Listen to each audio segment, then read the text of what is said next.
아멘. 2008년 2월 10일에 여러분 무슨 일이 있었는지 아십니까? 아마 아실 일 턱이 없을 겁니다. 그날은 제가 숭실대 교목실에서 근무할 때 우리 대학생들을 데리고 해외 선교 활동을 하고 돌아오는 날이었습니다. 엄청난 날이죠. 물론 제게는 엄청난 날이지만 여러분에게는 글쎄요. 근데 제가 이 날을 말씀드리는 건 비행기에서 내려서 이제 인천공항 그 심사대로 가는 그 길목에 텔레비전들이 있지 않습니까? 근데 그 텔레비전에서 계속 뉴스 속보를 방영하더라고요. 어떤 뉴스였냐면 우리나라 국보 1호 숭례문이 불에 타고 있다는 뉴스였습니다. 기억나시죠? 그래서 불을 끄고 범인이 누구냐? 어떻게 해야 되냐? 여러분, 우리나라 숭례문은 그렇게 불에 다 타버렸습니다. 그런데 그 숭례문, 여러분 그것이 돈벌이가 됩니까? 오히려 큰 도로 한복판에 있어서 교통 흐름을 방해하지 않겠습니까? 우리가 사는데, 먹고 사는데 그렇게 큰 의미가 없어 보이는데 우리나라 정부는 그 숭례문을 복원하는 결정을 내립니다. 5년이 넘는 시간을 쏟아붓고 인력과 또 재정을 쏟아부어서 그 숭례문을 마침내 복원하지요. 왜 복원할까요? 그냥 불에 타면 이참에 그거 다 허물고 그냥 건물을 세우든지 길을 내면 더 효율적인 것 아닙니까? 여러 이유가 있겠지만 여러분, 국보 1호라는 상징성이 있기 때문에 복원하는 것입니다. 우리나라만 그러느냐? 그렇지 않죠. 여러분, 그러면 2001년 9월 11일에는 무슨 일이 있었는지 아십니까? 힌트를 드리면 우리나라 말고 다른 나라입니다. 퀴즈 시간도 아니고요. 예, 미국의 쌍둥이 빌딩이 테러를 받은 날이죠. 자유민주주의, 특별히 자본주의의 상징이라 할 수 있는 그 뉴욕의 세계무역센터가 테러로 붕괴된 날입니다. 그런데 미국인들은 그 붕괴된 자리를 13년이라는 시간을 걸쳐서 고심 끝에 다시 재건합니다. 그 붕괴된 자리를 잊지 않으려고 기념공원, 그라운드 제로도 만들고 또 원 월드 트레이드 센터라는 새로운 건물을 천문학적인 비용을 들여서 다시 재건하죠. 왜 그랬을까요? 왜냐하면 그 건물이 주는 상징성이 있기 때문입니다. 숭례문이 주는 상징성이 있습니다. 여러분, 그것은 돈으로 환산이 안 됩니다. 민족의 자부심, 특별히 그 나라나 그 공동체의 정체성이 담겨있는 상징성 있는 건물들은 사람들은 그냥 지나치지 않고 복원하려고 애씁니다. 우리나라도 김영삼 대통령 시절에 경복궁을 복원하는 큰 걸음에 옛날 그 청사, 그 식민 통치했던 일본 청사를 붕괴시켰죠. 그리고 경복궁을 재건했습니다. 왜일까요? 우리 민족의 고유의 정체성을 다시 세우려고 하는 것입니다. 여러분, 이스라엘 백성들에게 있어서 상징과 같은 장소가 있습니다. 그건 어디일까요? 바로 예루살렘 성전입니다. 여러분, 예루살렘 성전은 솔로몬이 성전을 지은 이후에 한 번도 부서지거나 망가진 적이 없을까요? 교회 다니는 분들은 상식으로 알고 계셔야 합니다. 이 성전이 많이 무너졌습니다. 솔로몬이 세운 성전은 처음에는 바벨론에 의해서 무너졌고요. 그렇게 포로 기간을 통해서 나중에 하나님이 이방왕 고레스를 감동시켜 이스라엘 백성들을 예루살렘에 돌아가게 하고 그때에 스룹바벨이라는 자를 통해서 다시 성전을 재건하게 하죠. 그게 두 번째 성전입니다. 하지만 안타깝게도 이 성전마저 시리아에 의해서 무너지게 됩니다. 그렇게 한참 세월이 흐른 뒤에 언제 로마가 통치하던 시대에 여러분, 분봉왕 헤롯, 복음서를 읽어보면 자주 등장합니다. 그 헤롯이 다시 예루살렘에 성전을 짓습니다. 물론 솔로몬과 스룹바벨은 성전을 지었던 동기가 하나님께 영광 돌리기 위해서였습니다. 근데 이번에 이 헤롯이라는 자는 하나님의 영광보다는 다른 저희가 있었죠. 크게는 내가 통치하는 유대인들의 환심을 사기 위해서, 그들의 지지를 이끌어내기 위해서 이스라엘 백성들이 원하는 성전을 지었고요. 근데 이 성전을 지을 때 아주 휘황찬란하게 지었습니다. 그 목적은 무엇이냐면 자기의 그 권력을 만방에 드러내기 위해서죠. 건물을 짓고 금으로 장식을 하고. 근데 여러분, 이 성전마저 그 유다 전쟁을 통해 로마에 의해서 다 불타 무너집니다.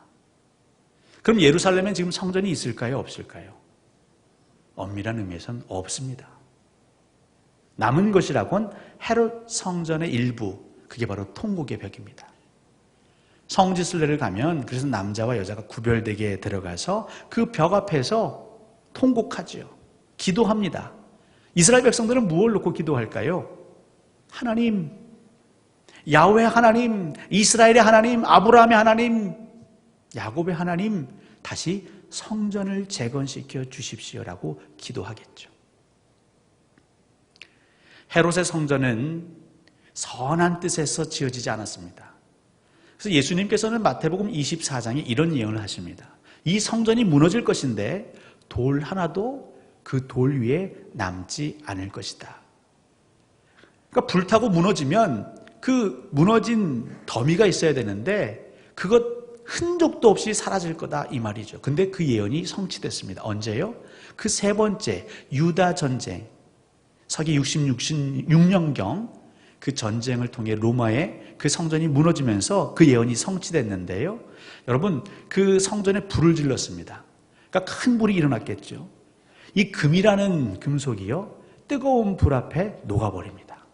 그 금장식들이 다 녹아서 폐허가 된 그 돌무더기 사이에 스며들어간 것이죠. 전쟁이 다 끝나고 불이 다 꺼진 다음에 돈에 욕심 있는 사람들이 어떻게 합니까? 주인 없는 그 성전의 돌에 달려 들어가서 다 돌을 떼간 겁니다. 그리고 그 돌에 있는 금을 팔아 먹고 산 거죠.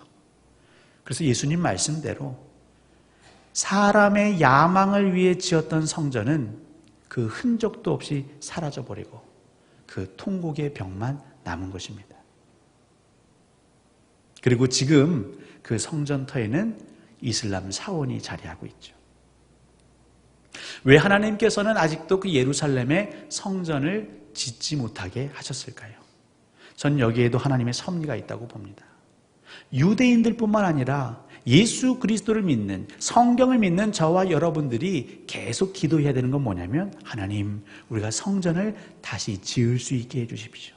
다시 재건할 수 있게 해주십시오. 그런데 여기서 성전은요, 단순히 그 예루살렘의 예전에 있었던 성전에만 국한되지 않습니다. 예수 그리스도가 오신 뒤에 그 성전은 건물을 뛰어넘지요. 저와 여러분들은 성령님이 거하시는 전입니다. 그런 의미에서 성전입니다. 또 지금 저희가 예배하는 이 곳은 그냥 건물이긴 하지만, 교회이긴 하지만 또 우리는 이 안을 성전이라고 합니다. 왜냐하면 하나님의 영광이 임하신다면 그곳이 바로 성전입니다. 저와 여러분들은 그 랍비들처럼 늘 기도해야 합니다. 하나님, 다시 저희가 재건할 수 있게 해주십시오. 오늘 그 재건이라는 단어가 본문에 등장하죠.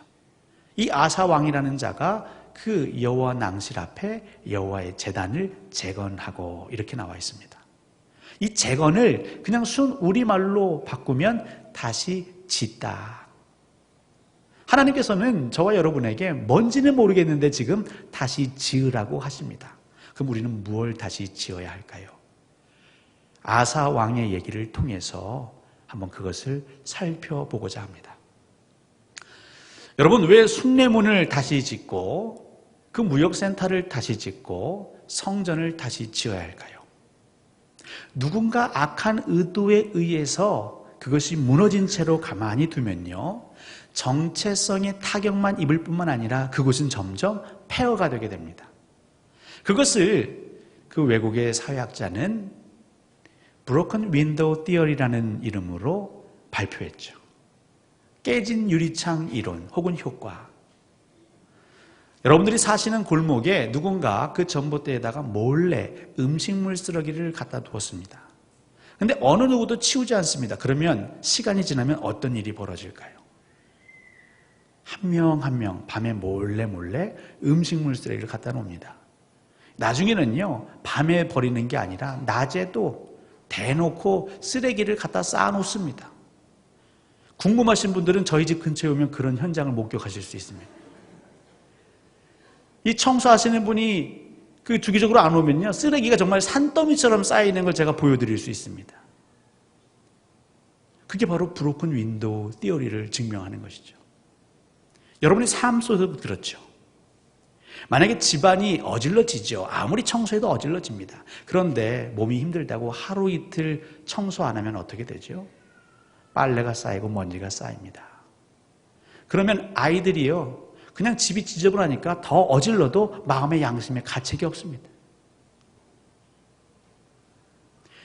조금씩 뭐가 망가지거나 부서질 때 그때 수리하고 보수하고 고치면 그렇게 어렵지 않습니다. 그런데 방치해 놓으면, 내버려 두면 수습이 불가한 거죠. 우리 속담에 호미로 막을 수 있는데 가래로도 못 막는 일들이 벌어진다 이 말입니다. 이스라엘에 그런 일이 비일비재했습니다. 그 아사랴라는 선지자가 아사왕에게 말하죠. 예전에, 아주 오래전에 이스라엘에는 참 신도 없고 가르치는 제사장도 없고 율법도 없었다, 이렇게 표현합니다. 그 결과 이스라엘 땅에 남유대나 북이스라엘이나 우상들이 가득했죠. 하나님 보시기에는 엉망진창입니다. 다 망가져 버린 거죠. 쓰레기 더미입니다. 영적인 악취가 나는 세상으로 바뀌어간 것입니다. 근데 처음부터 그랬을까요? 그 시작은 미약했겠죠. 근데 하나하나 그 우상이 자리할 때에 깨어있지 못하고 민감하게 그 부분과 싸우지 않고 제거하지 않고 내버려 두었더니, 수수방관했더니 나중에는 그 우상이 이스라엘을 집어삼켜버린 겁니다. 여러분, 이스라엘 남유다 왕이 그 르호보암부터 시작하면 솔로몬까지는 통일 왕국입니다. 근데 솔로몬 이후에 남유다 북이스라엘로 분열이 됐죠. 그 분열된 왕국 시절에 남유다에는 20명의 왕이, 북이스라엘에는 19명의 왕이 통치했습니다. 근데 성경에 그 하나님 보시기에 선하게 다윗의 길을 따른 그 종교개혁, 그 신앙으로 회복하려고 애썼던 왕은 고작 4명에 불과합니다. 누군지 아십니까? 아사, 여호사밧, 히스기야, 요시야 왕입니다.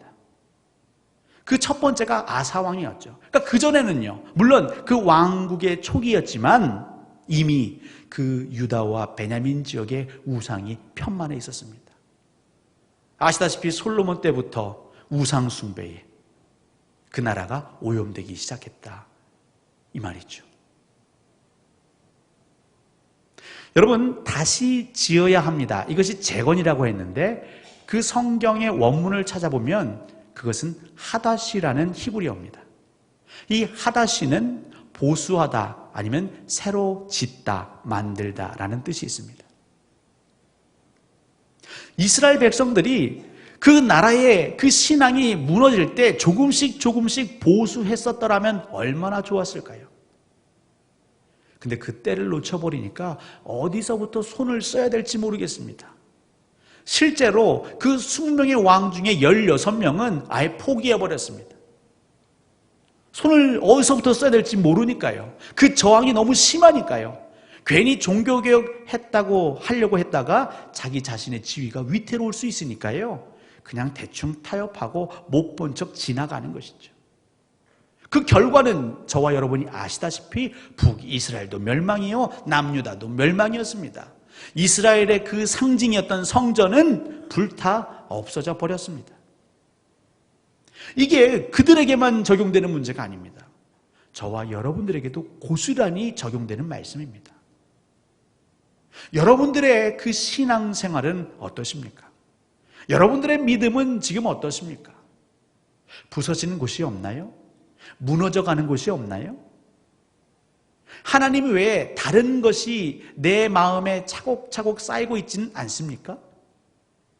그런데 그때그때마다 그 순간순간 하다시 보수하지 않으면, 청소하지 않으면, 그걸 정비하지 않으면 무너지게 됩니다. 저와 여러분들이 이 자리에 모인 이유는 오직 한 가지죠. 하나님 보려고 온 겁니다. 지금 저 보려고 오신 분은 없지 않습니까? 저도 이 자리에 쓴 것이 누가 왔는지 안 왔는지, 물론 그런 마음도 조금은 있지만 여러분들을 보고자 함이 아니죠. 여러분, 이 자리는 온전히 우리 모두가 하나님께 영광 올리려고 모인 거 아니겠습니까? 근데 여러분 정말 그러세요? 우리가 정말 뵈려고 하는 그 하나님이 전지전능하신 하나님이십니까? 여러분들에게? 여러분들이 정말 그렇게 애타게 만나고 싶으신 그런 존재이십니까?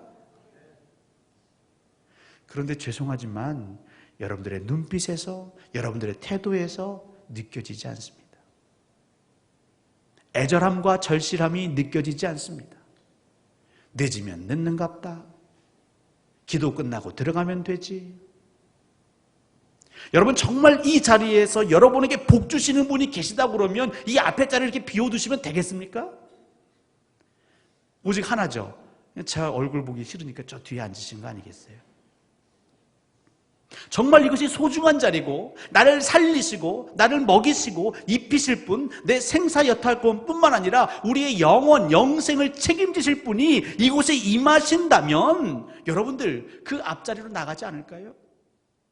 여러분, 뉴스를 보니까요, 신도시 무슨 아파트를 분양한다고 그러면, 그것이 내게 도움이 된다고 그러면 밤새서 줄을 서더라고요. 먼저 가서 그 줄 서서 그 청약권 따내려고. 심지어 젊은이들 가운데는 새로운 핸드폰이 출시되면, 그 스마트폰이 새로 출시되면 먼저 받겠다고 2박 3일 텐트 치고 건물 앞에서 머물더라고요. 아파트가 뭐라고, 스마트폰이 뭐라고. 그런데 우리는 하나님을 만난다라고 하면서 우리 마음에 이미 무너져 버린 거죠. 신앙이 무너져 버린 겁니다. 하나님이 더 이상 중요하지 않습니다. 하나님이 더 이상 우선순위가 아닙니다. 근데 이것을 다시 보수하지 않으면, 다시 짓지 않으면, 다시 재건하지 않으면 우리 안에 하나님이 있는 줄 알았는데 참 신이 없고, 우리가 다 제사장인 줄 알았는데 그냥 무늬만 제사장이고, 우리에게 성경책이 있지만 이것은 단순히 기록된 활자에 그쳐버리게 되는 것이죠. 여러분, 이 역대하 15장은 읽으면 읽을수록 좀 재미납니다. 이 기록된 내용뿐만 아니라 여기에 등장하는 인물들, 주된 인물들이 있는데 그 인물들의 이름이요, 무슨 아사 왕이 있을 것이고, 그 아사 왕에게 다가와 말씀을 선포한 예언자 아사랴가 있습니다. 그런데 오늘 15장 1절은요, 그냥 아사랴에게 하나님의 영이 임하심에 이래도 되는데 굳이 그 아사랴의 아버지가 누구인지를 밝히고 있습니다. 그 아버지의 이름은 오뎃입니다. 제가 궁금했습니다. 왜 이 아사랴의 이름을 오뎃이라고 했을까? 왜 아버지를 꼭 밝혔을까? 그래서 그 아버지를 알아보려고 이름의 의미를 먼저 찾아봤죠. 그랬더니 그 오뎃의 이름은 원상복구하는 자입니다. 아사랴뿐만 아니라 오뎃도 예언자였습니다. 여러분, 예언자는 원상복구하는 자입니다. 저와 여러분은 하나님께서 이 땅에 선지자로 보내신 줄 믿으십니까? 목사만 선지자가 아닙니다. 예수 그리스도를 믿는 자, 성령이 그 안에 거하는 자, 여러분 그분들도 다 왕같은 제사장이요 선지자의 사명을 감당하는 사람들입니다. 근데 그 선지자는 어떤 일을 해야 하냐면 사람들을 꾸중하는 일을 하는 게 아닙니다. 원상 복구시키는 일을 하는 겁니다. 그럼 원상은 원래 형상이 무엇인데요? 저희가 암송했지 않습니까? 하나님이 자기 형상, 곧 하나님의 형상대로 사람을 창조하시되, 저와 여러분 사람입니다. 남자와 여자입니다. 차이가 있습니다. 다름이 있습니다. 그런데 우리의 원상은 뭡니까? 원래 형상은 하나님의 형상입니다. 오뎃, 원상 복구하는 자, 선지자는 원상 복구하는 자입니다. 여러분, 그리스도인들은 원상을 복구하는 자입니다. 성도의 원래의 형상, 우리 신앙의 원래의 형상, 교회의 교회담을 복구하는 것이 우리의 사명인 것이죠. 오뎃의 이름을 발견하고 나니까요, 당연히 아사랴의 이름도 궁금하더라고요. 아사랴의 이름의 뜻은요, 여호와께서 도우셨도다, 이 말입니다. 사람이 사람의 이름으로 또 사람의 힘으로 원상을 복구하려고 했습니다. 자기 자신들의 지위를, 명예를, 그 위상을 높이려고 했습니다. 하지만 결과는 멸망이었죠. 사울은 자기의 힘으로 자기의 왕위를, 그 원상을 복구하려고 했습니다. 사울은 천천히요, 다윗은 만만히요. 그래서 그 마음이 불안해서 자기의 지위를 더 굳건하게 했습니다. 흩어져가는 사람들을 막아보려고 했습니다. 자기의 힘으로. 그 결과는요, 영원한 왕위에 머물 수 있음에도 불구하고 그는 전장에서 죽지요. 하지만 하나님께서 도우시는 그 방법으로 원상을 복구하는 사람들은요, 하나님이 영원한 영생의 약속을 주시고 그 자손들까지도 지키시고 그 집을 세우신다는 다윗 언약을 받는 것 아니겠습니까? 그럼 하나 남았습니다. 아사의 이름은 무엇일까요? 치료자, 치유자라는 뜻입니다. 한번 종합해 볼까요? 왜 하나님은 오뎃, 아사랴, 아사의 이름을 또 재건하다, 하다시, 하나님께서 우리에게 맡겨주신 그 원래의 원상을 복구하기 위해, 재건하기 위해 여호와의 도우심을 구하는 자, 그 삶을 산 자가 누굽니까? 아사왕이죠. 근데 그 아사왕은 이름의 뜻이 뭐라고요? 치료자, 치유자. 여러분, 진정한 회복, 진정한 치유는 바로 여기에 있는 것입니다. 그럼 재건하면 뭐가 좋은데요? 그것이 마지막에 적혀 있죠. 여러분, 남유다는 12지파 중에 몇 개 지파가 거기에 속해 있었습니까? 2지파입니다. 유다와 베냐민. 그럼 나머지 10지파는 북이스라엘에 속해 있었죠. 그런데 오늘 보시면 그 아사 왕이 사람을 불러 모으는데 유다와 베냐민 족속 말고 또 누가 기록되어 있죠? 에브라임, 므낫세, 시므온도 기록되어 있습니다. 그들 중에 일부가 누구에게? 아사 왕에게 왔다라고 합니다. 그들의 땅은 원래 어디였는데요? 북이스라엘이었죠. 잃어버린 자들, 하나님의 그 은혜에서 멀어졌던 자들, 그들 가운데에 어떤 일이 벌어졌냐면 아사의 하나님 여호와께서 그와 함께 하심을 보고 그에게로 돌아오는 자가 많았더라, 이렇게 기록하고 있습니다.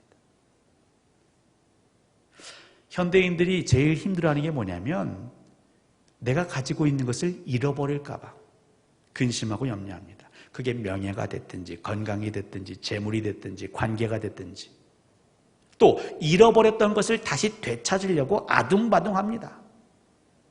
심지어 교회도 물론 하나님의 사람들을 다 찾아내야겠죠. 교회의 사람들을 데려와서 채워야겠죠. 우린 그걸 부흥이라고 하는데 그 부흥을 어떤 식으로 합니까?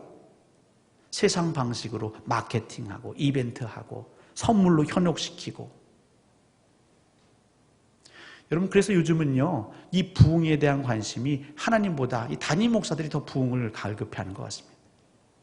근데 그런 방식을 하나님은 원치 않으시죠. 우리가 하나님의 마음에 합한, 하나님께서 우리와 함께 하신다라는 것, 그것만 보여지게 되면 아사는 그 일을 어떻게 했다고요? 원상을 복구하는, 그 남유다 땅에 있어야 할 것을 재건하고 없어야 될 것은 과감하게 버려버리는 그 일에 열심을 다해서 충성했더니 그에게 돌아오는 자가 많았더라. 이게 오늘 저와 여러분에게 주시는 하나님의 약속입니다. 단순히 의무이기 때문에 다시 재건하고 짓는 게 아닙니다. 하다시 하는 게 아닙니다. 우리가 하나님의 도움을 받아서 우리의 원상을 복구하는 그 하다시의 사업을 할 때에 하나님 우리에게 치유를 주시고 회복을 주시고 잃어버린 자가 돌아오게 되는 그런 은혜를 맛보게 하시는 거죠. 여러분, 명확해졌습니다. 여러분, 교회를 다시 하다시 하기 위해서는 어떻게 해야 할까요? 교회를 다시 오뎃 원상 복구하기 위해서는 어떻게 해야 될까요? 교회에 있어야 할 게 있게 하십시오. 여호와 하나님을 향한 감사와 찬양이 있어야죠. 감사와 찬양이 넘치게 하십시오. 이 교회 안에 주인 되신, 머리 되신 예수 그리스도가 항상 이 안에 거할 수 있게 하십시오. 십자가를 자랑하십시오. 십자가를 묵상하십시오. 십자가는 고난입니다. 십자가는 희생입니다. 십자가는 낮아짐입니다. 그런데 우리는 그 로마 병정들처럼 그 십자가에 못 박는 일로 교회를 채우고 있습니다. 조롱합니다. 네가 참 하나님의 아들이면 한번 스스로 구원해 보아라. 그렇게 남이 피 흘리는 걸 보고 희낙낙거립니다. 남이 아파하는 걸 보고 즐거워합니다. 여러분, 그건 없애야 할 것입니다. 여러분의 가정과 일터에서는 무엇을 하다시 하셔야 합니까? 저와 여러분들이 원상복구하면, 특별히 하나님의 도우심을 통하여서 그 말씀으로, 기도함으로, 세상 방식이 아니라 그런 얄팍한 수가 아니라 진정함으로, 진리로, 영으로 하나님의 나라를 원상복구하면 잃어버렸던 자들이, 그 분열로 상처받았던 자들이 다시 돌아오는 그 역사를 맛보게 해 주십니다. 여러분에게 허락된 이 한 주도 여러분 오뎃의 사명, 아사라의 사명을 감당하셔서 저와 여러분 모두가 하나님 앞에서 아사라, 치료자라고 칭함받았으면 좋겠습니다. 우리의 교회와 가정과 일터를 하나님의 은혜로 다시 재건하는, 다시 지어 하나님께 영광 올려드리는 저와 여러분 되시기를 예수 그리스도 이름으로 간절히 소원하고 축원합니다.